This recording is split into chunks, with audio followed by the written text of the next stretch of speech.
Hello and welcome back to my channel. I'm here to read the conclusion of Maggie May Takes Off Her Rose-Colored Glasses. Before I get started, I wanted to let you know a few things. First of all, I forgot to mention when I started the last section that I did receive Mo's permission for, I'm still having the problem. Up here. Oh God, here we go again. I bet I got better. Okay. I'm trying to be professional.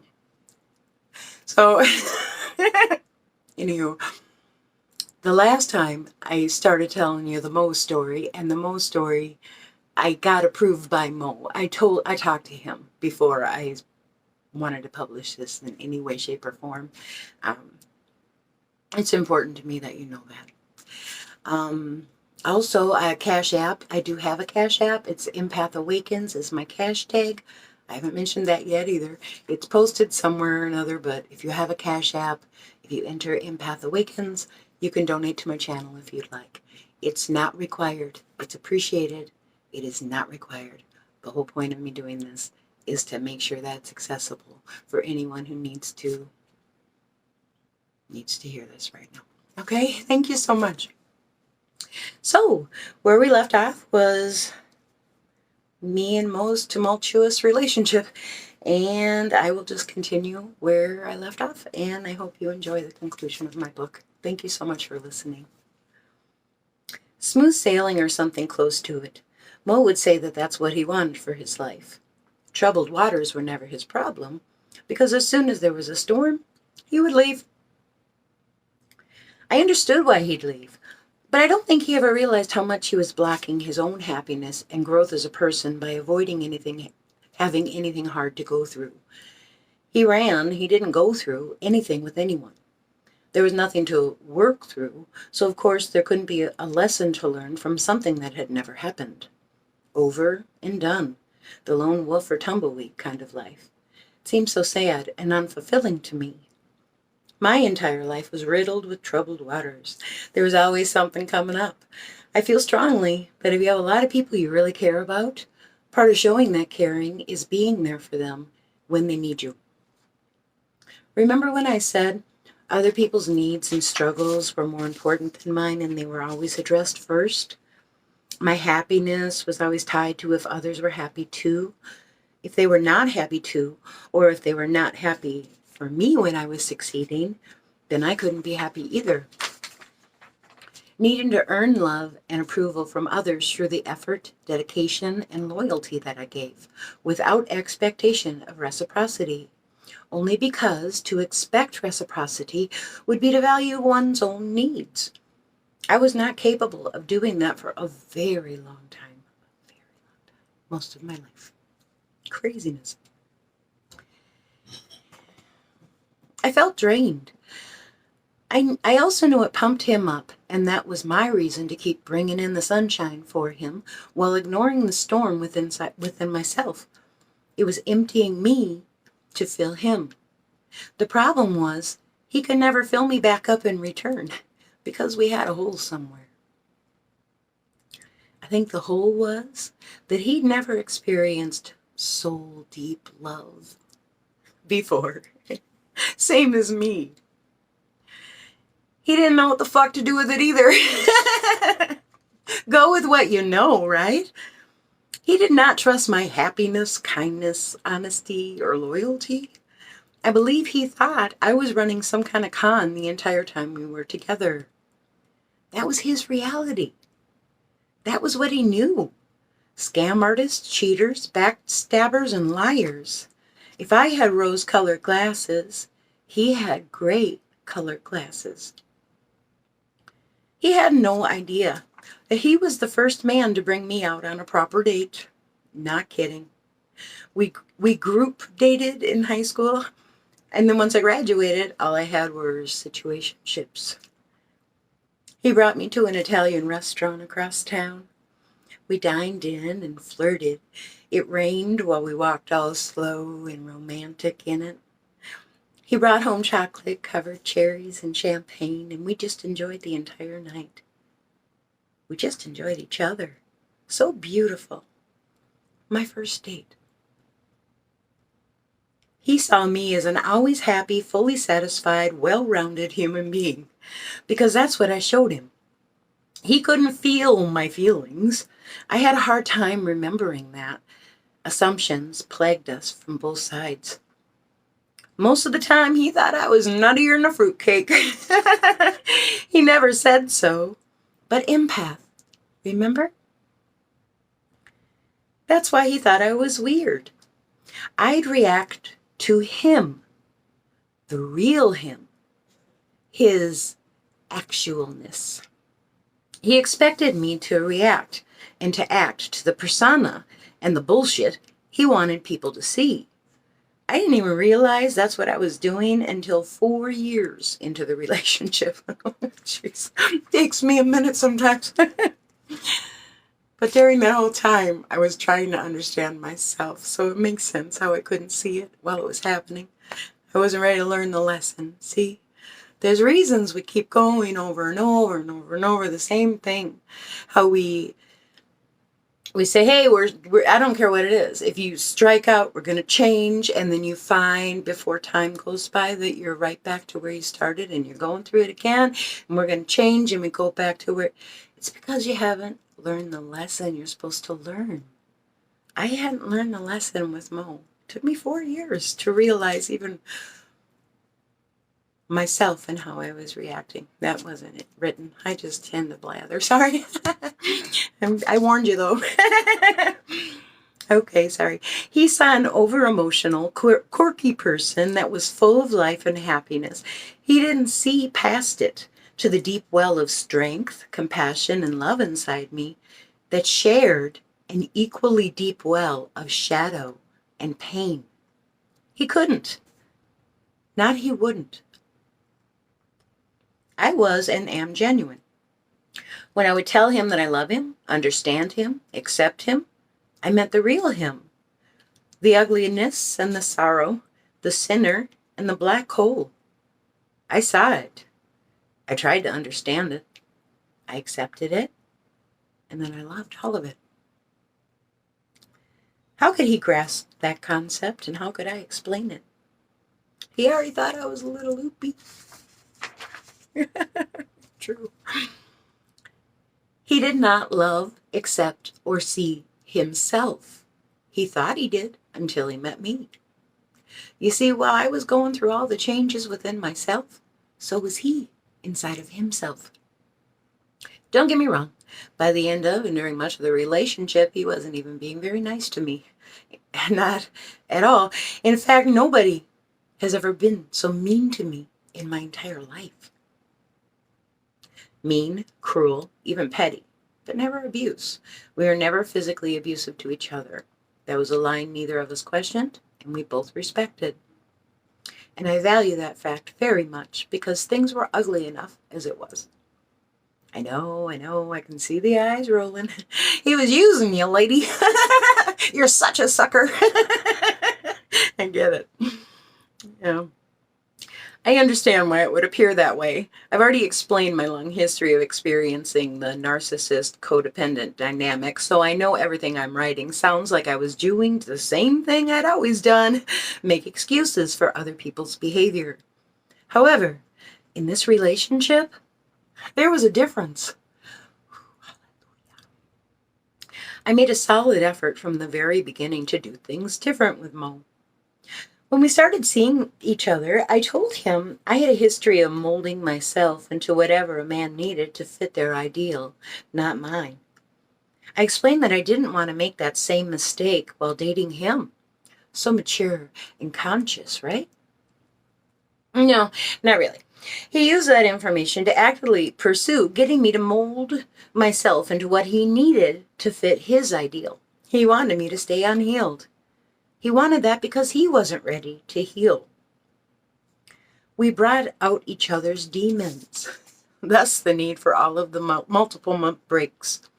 I was very aware of my feelings, and I would analyze, then verbalize them to Mo all the time. It was a lot for him to take, because he wasn't a feelings guy, unless the feeling was an angry one. It made him uncomfortable. He looked at me like I was an alien or a unicorn when I talk about expectations and reciprocation. It drove him nuts, but it couldn't be helped. I was actually taking the time to verbalize to someone else what I was feeling and why I was feeling it. He didn't understand, so it was hard for him to appreciate that I was honoring myself.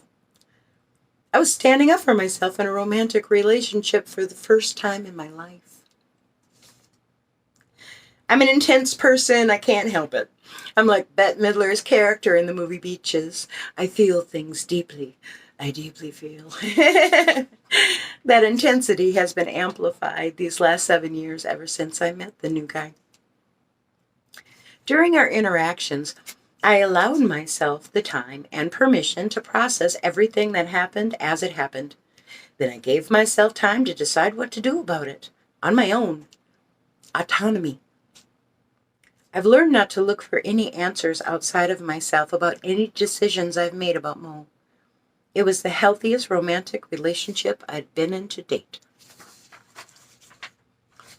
So many precious lessons have been learned through the experience of loving Mo. Lessons that I may not have ever fully learned without having met him. I think our relationship and the emotional distress it created within me is what propelled me to finally dive all the way into the self-realization I had already started searching for before I met him. He was my accelerated learning class for codependent people needing to snap the fuck out of it. I'm grateful to him. I always will be, no matter what happens. He really helped me see what I needed to see about myself. Do you feel the opposing viewpoints, the internal struggle? Saint or sinner, dark or light, evil or angelic? I could never decide what was happening within myself because there was always an internal conflict between my vision and the reality of what was shown to me. It was exhausting. In the end, it doesn't really matter which version of Mo, if any, is true. The lessons I learned are the bottom line of what is really important. The next section was the conclusion. I had, it's my lessons, which that's the whole reason for this. But while I was writing, it was throughout the year 2020. So added before my section on lessons, I added this section because it's necessary to acknowledge it.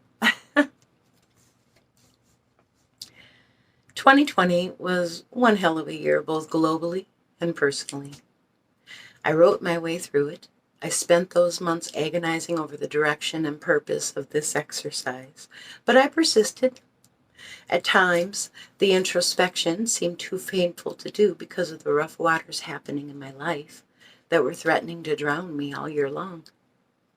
Finishing this project gave me a light to focus on so I could remain grounded and calm within the midst of so much devastation. That light has guided my way forward and has given me the courage to speak my truth to anyone and everyone who will listen about how to find that light for yourself through the lessons I've learned in my life.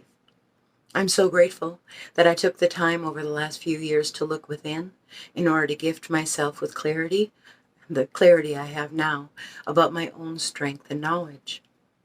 If I had not done that introspection, I don't think I would have come through the other side of 2020 with any hope for the future, because the losses for me personally were huge, huge.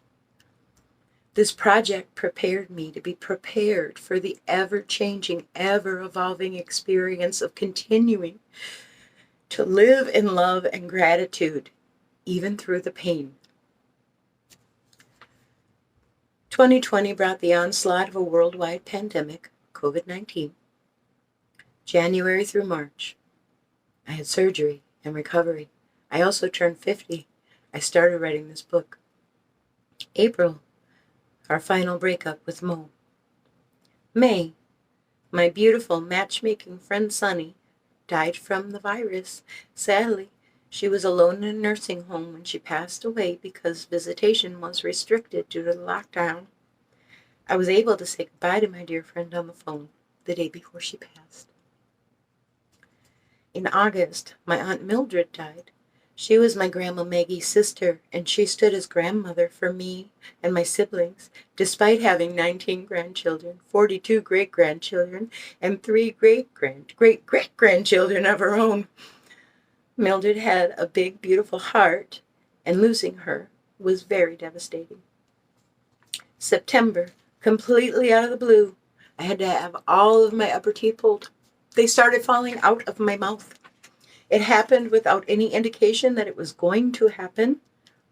I had no psychological preparation for such a change, and it was extremely traumatizing. November, my family dog, my friend, had to be put down unexpectedly, having developed a huge cancerous tumor almost overnight. And finally, in December of the year 2020, the biggest heartache for me, my beautiful niece Justine, my Irish twin Andre's daughter, and his only child, is now with her dad and her grandpa and my beautiful Aunt Mildred and my loving friend Sunny now. Justine died suddenly and tragically of an accidental overdose at 32 years of age. She suffered for years with chronic pain. She needed multiple back surgeries and fusions during her 20s, and each one was more painful than the next. Her last surgery left her in constant and unbearable pain. She sought out Vicodin from a drug dealer. He gave her fentanyl, and she died.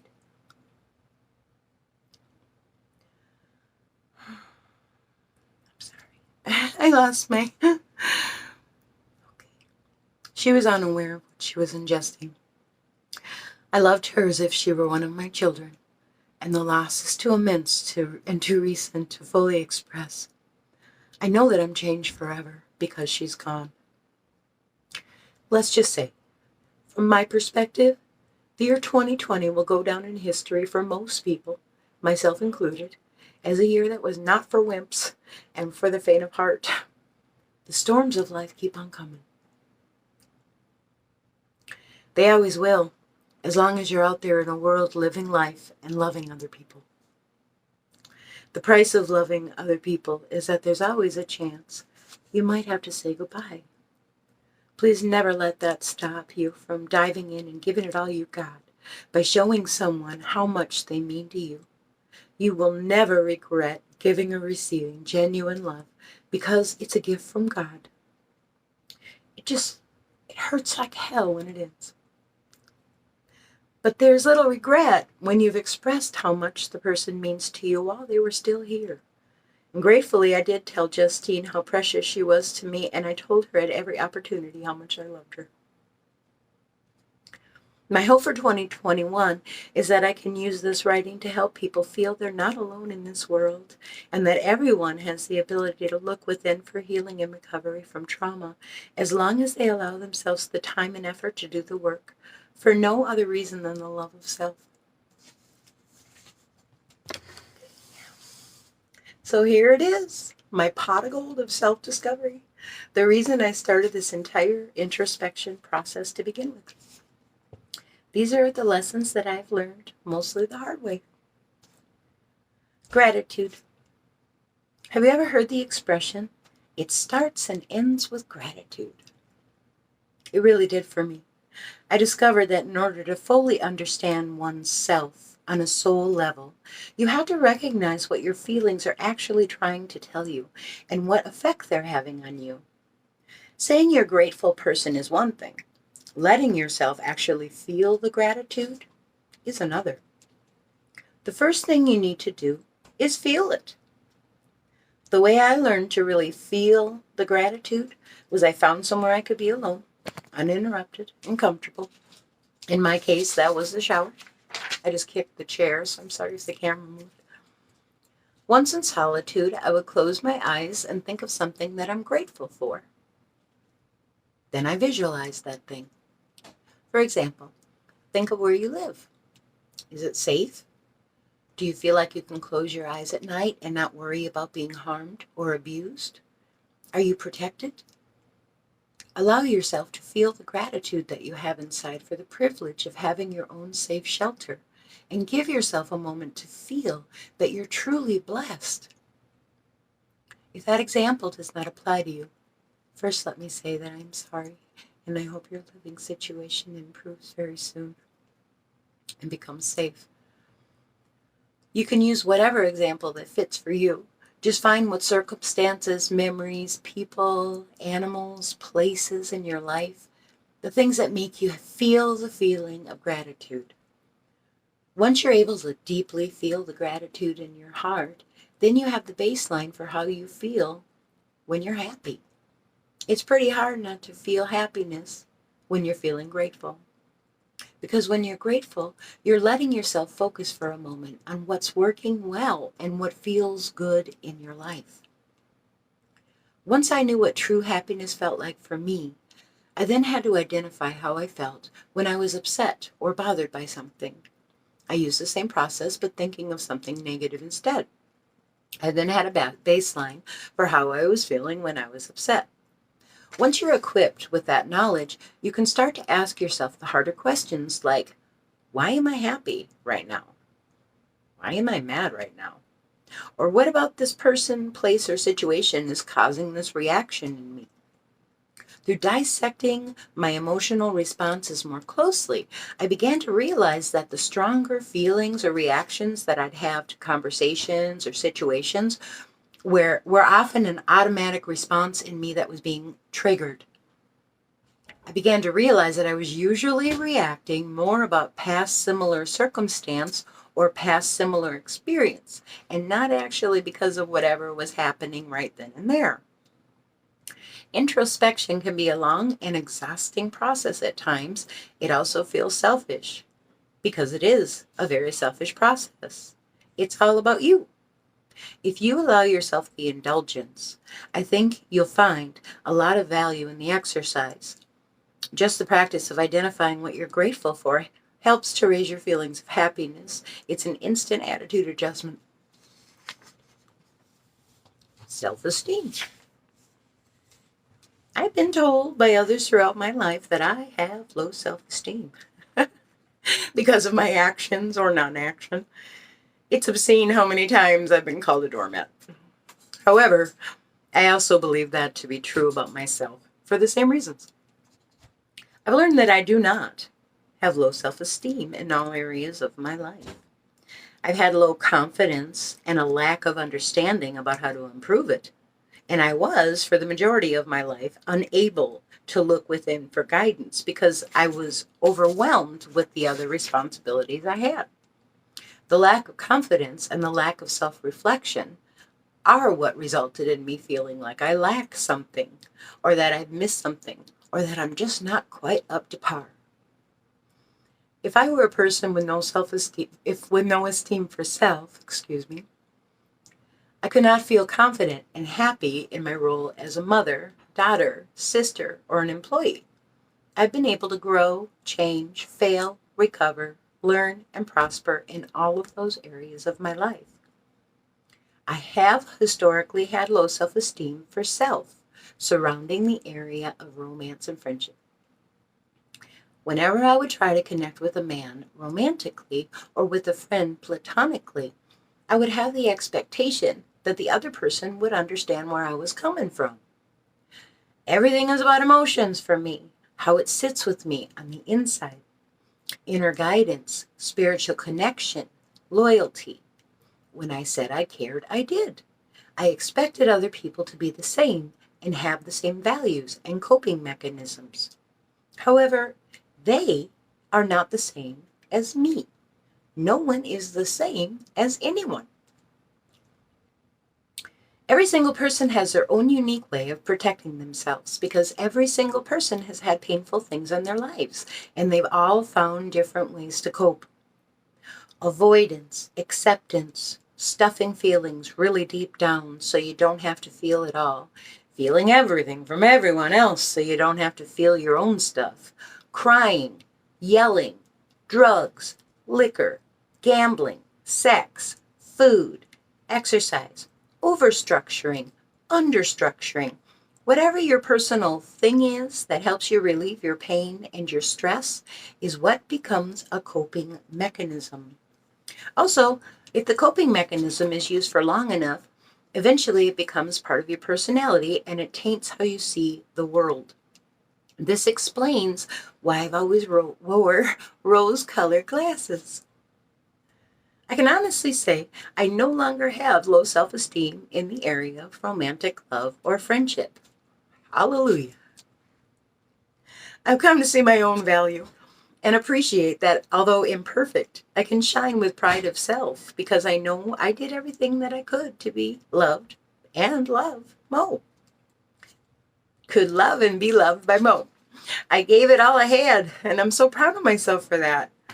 I was scared shitless, and I was clueless about what I was doing, and I've always had a busy life, but I didn't let any of that stop me from trying. I am not deficient.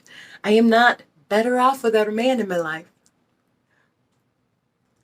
I now know that I can freely offer a partner nurturing, love, understanding, patience, desire, and even full-on displays of anger or any other negative emotion I might have. I now know that I can freely sorry, I was going to read it again.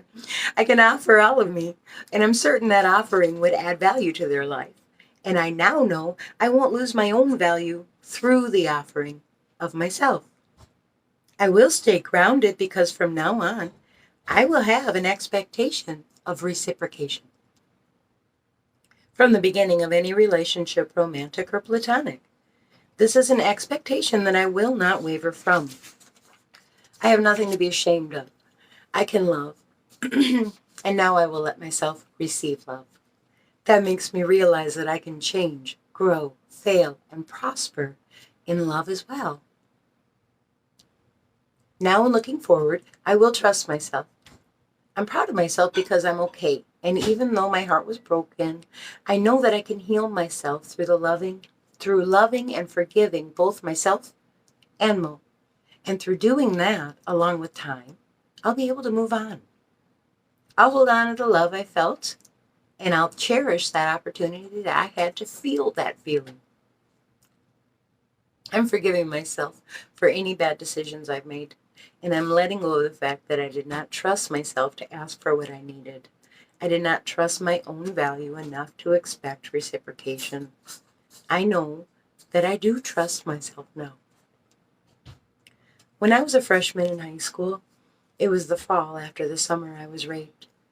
I wanted so badly to forget the pain I felt, the confusion, the disbelief that I had this huge, open, aching wound that no one was fixing. I tried out to be on the flag line for the band during the first week of school. I was really excited and hopeful that I could be on the team because I needed something to focus on. I needed a purpose. The night they chose the finalists, I was in the running. They were kind of mean about the way they informed the finalists, if you made the team or not. You'd wait at your house, and if you made it, they'd pick you up. Otherwise, you'd just wait until the night was over, and when they never showed up, and you know you weren't chosen. I waited and waited, silently chanting in my head, "Pick me, pick me." My friend called me all excited because they were at her house and she was sure I'd be the next one to get picked up. They didn't pick me. I waited for 2 hours after she called. Just to be sure. It really broke me up inside. I acted like I was only disappointed. But okay. It was the second time I felt a strong feeling of abandonment, too close to the first time I felt that way after being raped. I think because of those abandonment feelings I had, I unwittingly kept that mantra, pick me, inside my head ever since. Everyone wants to be special or chosen, right? That pick me thinking fed right into the what can I do or be to make you happy model I had always went with when I tried to relate to other people. I've decided to drop the need to be picked by anyone else anymore. I'm picking me from now on. I know that I have integrity and honor loyalty, and respect in my heart and in my actions. I got that from my father. I have a spine of steel and solid, loving, devoted heart, and I'm a fierce protector of my children and my man. I get that from my mother. My grandmother, Theodora, picks me, even though she died when I was so young. She's still rooting for me like she did when I pulled her hair. So's my grandmother, Maggie, even though I've never even met her. She lives on through the beauty and grace of my mom and my aunts and everything they've taught me and my siblings that I'm now teaching my children and grandchild. I've had the luxury of having experienced real, unfiltered, unapologetic, never gonna die love from my family. My self-esteem will never waver because of the love I have received in my life, and especially because of the love I am capable of giving. That's my real strength. Expectations. Compounded letdowns. I think that's the issue that eventually led me to having little to no expectations of the people in my life. Actually, scratch that. If I'm being completely honest with myself, I've been a much more confusing person than that for the people that are close to me. I've dually had no expectations and completely unreasonable expectations of the people in my life. I was setting the bar dead high right off the bat with men I was romantically involved with. I didn't know I was doing that. I've come to realize that is indeed what I was doing. My dad was a wonderful man. I think that he might have been codependent like me sometimes, though. He just took over. He fixed everything for everyone without the expectation of reciprocation. He was so kind and friendly and loving and genuine, and that was real. He was not a fraud. He wouldn't take for himself, though. Not enough to feel free in his life, I don't think. That made me so sad, though, because his light was glorious. He deserved to be celebrated for his strength and his undeniable grit character while he was alive. It doesn't feel good or right to accept praise or attention when you're a codependent person because of the sad child living within you and just wants to sit in a quiet room and deal with the pain they're feeling, but can't because there's so much to do and so many people to care for. Never taking the time to heal the child within sadly results in not honoring the need for validation and praise when you're an adult either. For me, while growing up, inside the family dynamic, I did not have the ability to verbalize what I was experiencing on the inside. I didn't know how to explain the duality I was experiencing. I was, by all outward appearances, an outgoing and happy child that liked to be noticed for being good at singing, and I looked like someone who enjoyed hanging out with friends and talking about boys. I never spoke out loud about any of the confusing ways people behaved. No one said what they really wanted to say, or did what they really wanted to do. No one was honest about how they really felt on the inside. I can remember being at my grandma Theodora's house for Christmas when I was around 6 or 7 years old. There was a table full of food in the middle of the room that everyone could walk around to make a plate. I was fixing my plate along with my dad and my uncle. My uncle was drunk and slurring his words and saying mean things to my dad about his weight. I yelled at my uncle to leave my dad alone. I could feel my dad's embarrassment, and that was making me madder, until I felt deeper and realized that he was actually embarrassed about me yelling at my uncle and drawing attention to it. My mom pulled me aside and told me to be quiet. I could feel how mad my dad was and how embarrassed my mom was and how uncomfortable everyone was except for my drunk uncle. I was angry because I was defending my dad. Then I was made to feel ashamed for feeling that way. I wanted to defend my dad and no one else did, including my dad. So I was silenced, and that made me confused and ashamed. When I was in grade school, I had a crush on a boy who started mid-year. In 6th grade, I was called down to the office to lead my crush and his mother to our classroom. I remember being nervous and excited because I was going to see him. It absolutely showed in my unashamed and innocent 12-year-old face. When I locked eyes with his mom, I felt such a strong dislike and jealousy. There was a loathing coming from her. I had to stop in my tracks and step back.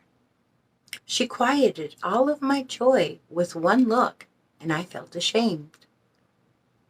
I started developing by 11 or 12 years old, and I had C-cups by 12 years old I had C-cup breasts in an hourglass shape. I also had no experience or understanding, other than the feelings coming from both men and women around me, of sexuality, jealousy, perversion, anger. His mother was threatened by me. She was protecting her son from me. I didn't understand that I was a temptation, a danger. The feeling she gave me was that I was no good or someone to be avoided.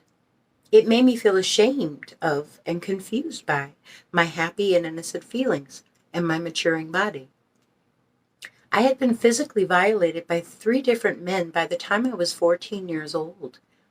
Each man that intentionally violated me did so without punishment or justice on my behalf. I've never received a feeling of vindication or closure regarding the violations perpetrated upon me at such a young age. I feel that I've reached a point now where I can honestly say that I'm closing that chapter in my life that includes any feeling of being a victim. I'm not going to see myself as a victim any longer, because I choose to see that the perpetrators who wanted to take from me or harm me were tortured souls. They wanted to steal my innocence for themselves. They were not healed. They needed to steal something from me in order to feel powerful and whole within themselves. None of it had anything to do with me or my worth as a human being. It didn't have anything to do with me at all.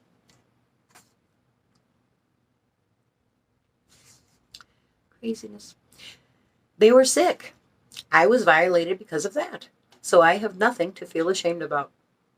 And now, and for the rest of my life, I'll see myself as a survivor of cruelty, not a victim of sexual assault and exploitation.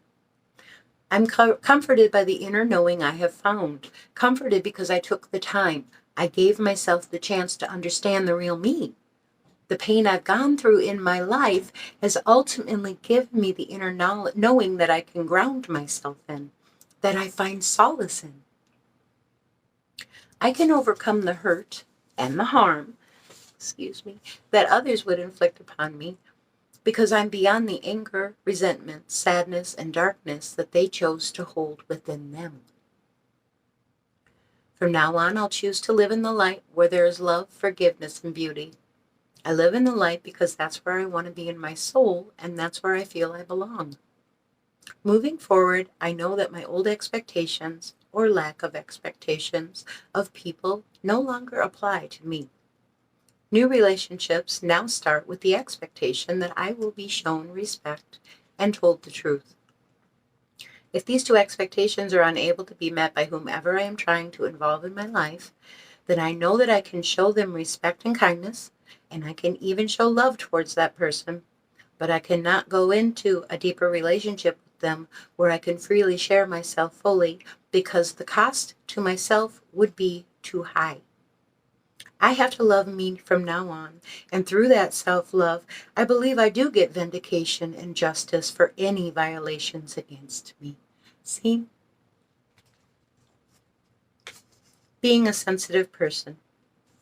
Throughout my life, I felt a constant barrage of unspoken thoughts and feeling towards me that nobody expressed, but I could still feel and had to try and comprehend. Like when we were in family counseling when I was 15. I felt so ashamed because I knew the unspoken feelings. Friends, family, and family of friends have all felt strongly about me in my life, throughout my life. They felt one way, but they spoke about it as if they felt the opposite way. This has happened a lot, especially when I became pregnant so young. No one said or did what they really wanted to do. No one was honest about what they really felt on the inside.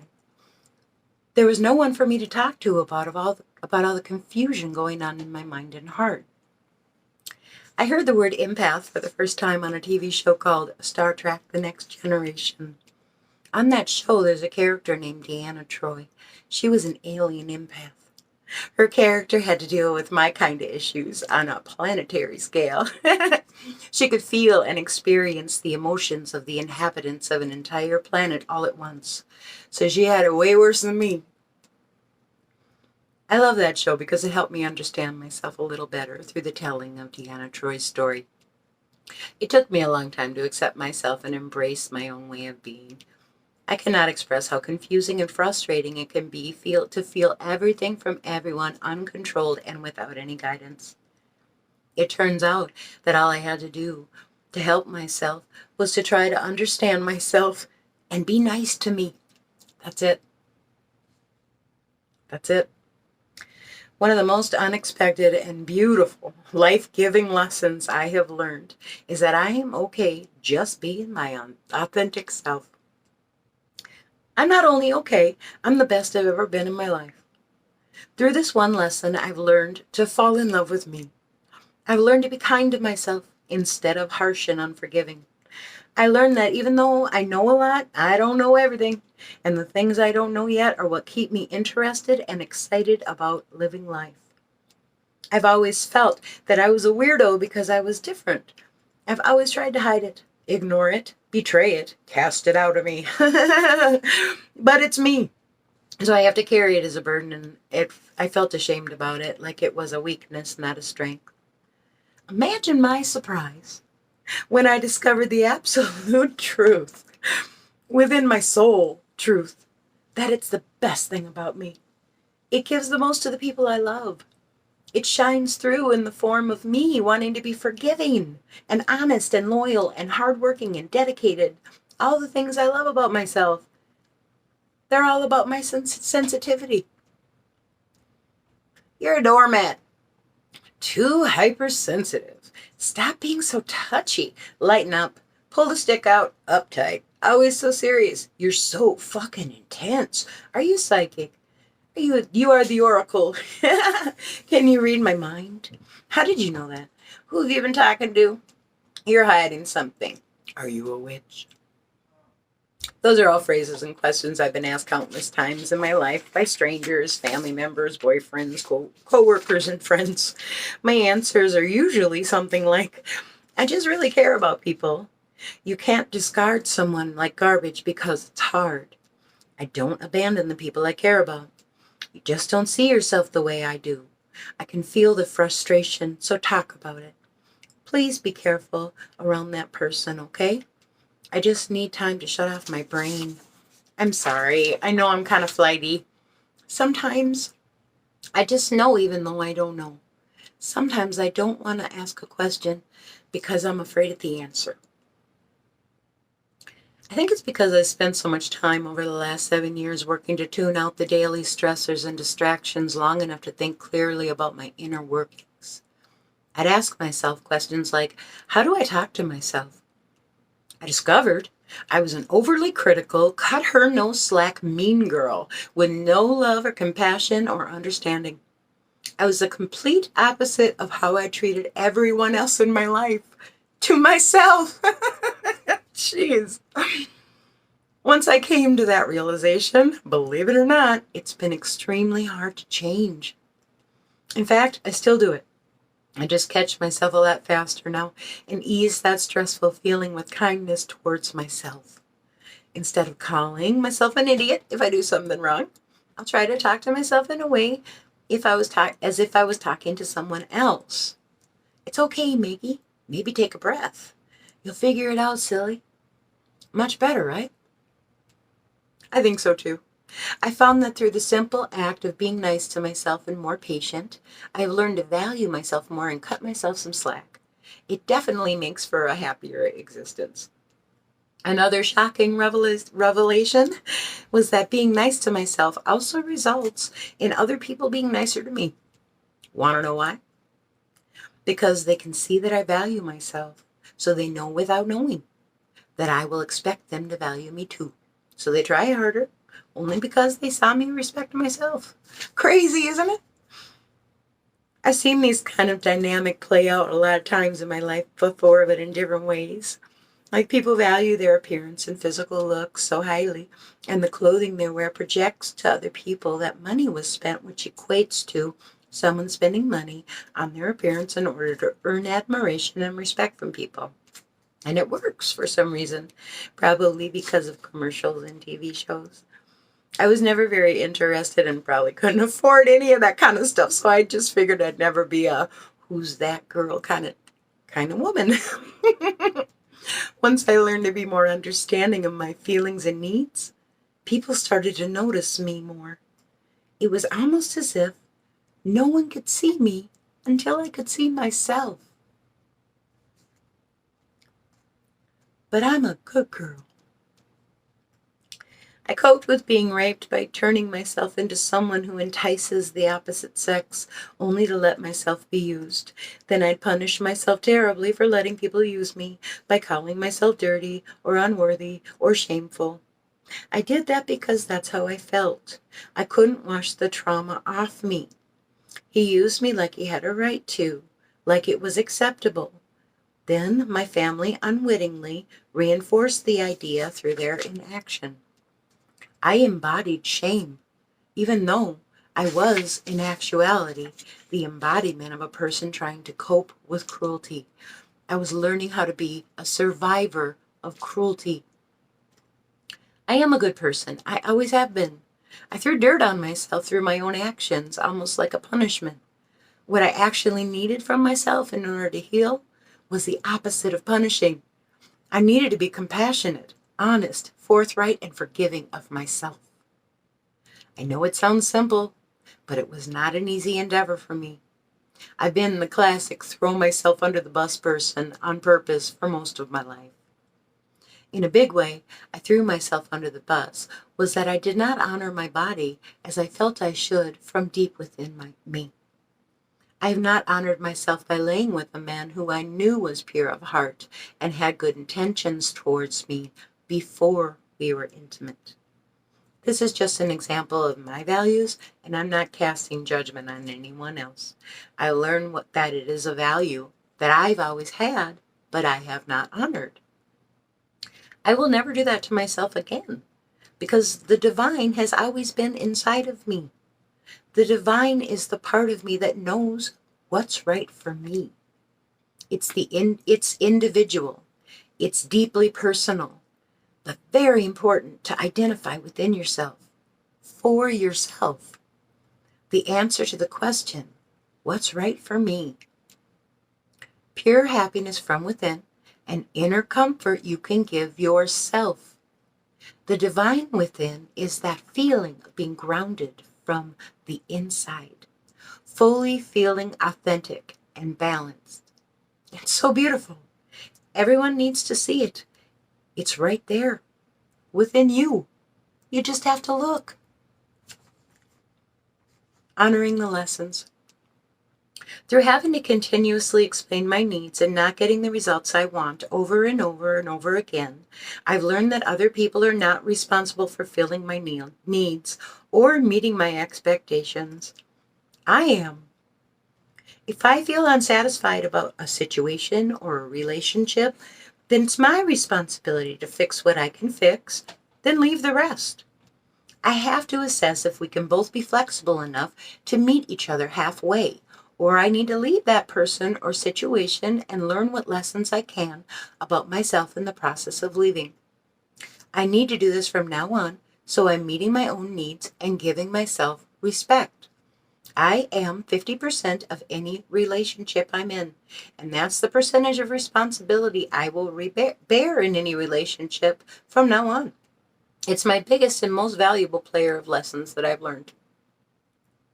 The chapter is done, but the life I have is still happening. I'm coming to terms with my losses and pain, and I'm looking forward to loving myself and the people around me for the rest of my life. I think I finally realized why it offended me so much when my first home care client called me a jack of all trades, but the master of none. It was because I've always had natural talents and abilities that I've taken for granted.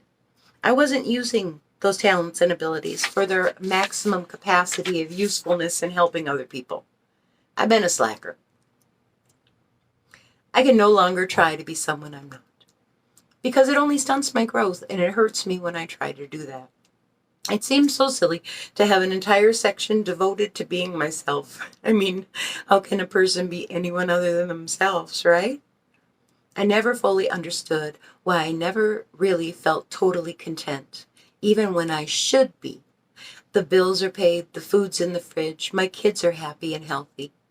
I need to stress this point because it's a big part of honoring the lessons I've learned throughout my lifetime. Do you ever feel off inside or sad inside for no apparent reason? Do you ever feel twitchy with the need to go somewhere, do something, but you're not sure where to go or what to do? That's your soul. It's telling you that something in your life is not aligning with the essence of who you are meant to be. It's not aligning with your life's purpose. Your soul is challenging you to figure out what's wrong. It's your inner compass. And if you take the time to tune into what your inner divine is trying to tell you, you will be at peace and you will truly feel happiness from the inside out. By understanding your purpose, you're always going to have a direction to follow in life. Getting to that point is not even remotely close to easy. It's very difficult to get to the core of yourself. It also requires action and dedication to the cause of your own life. There'll be a need for you to set boundaries for yourself, which might not be a simple task. Accepting the fullness of my being and living in a manner that reflects my trueness in everything I do and everything I say has helped me to feel at ease through all of the storms that have come and will come. It sees me through like my own personal rainbow. Realizing this truth has helped me finally feel secure enough in this world to remove my rose-colored glasses. They're no longer required, because once I took them off and I stared at the reality of what my life actually is, I found that the kaleidoscope of colors I have out before me is breathtakingly beautiful. I already have my pot of gold.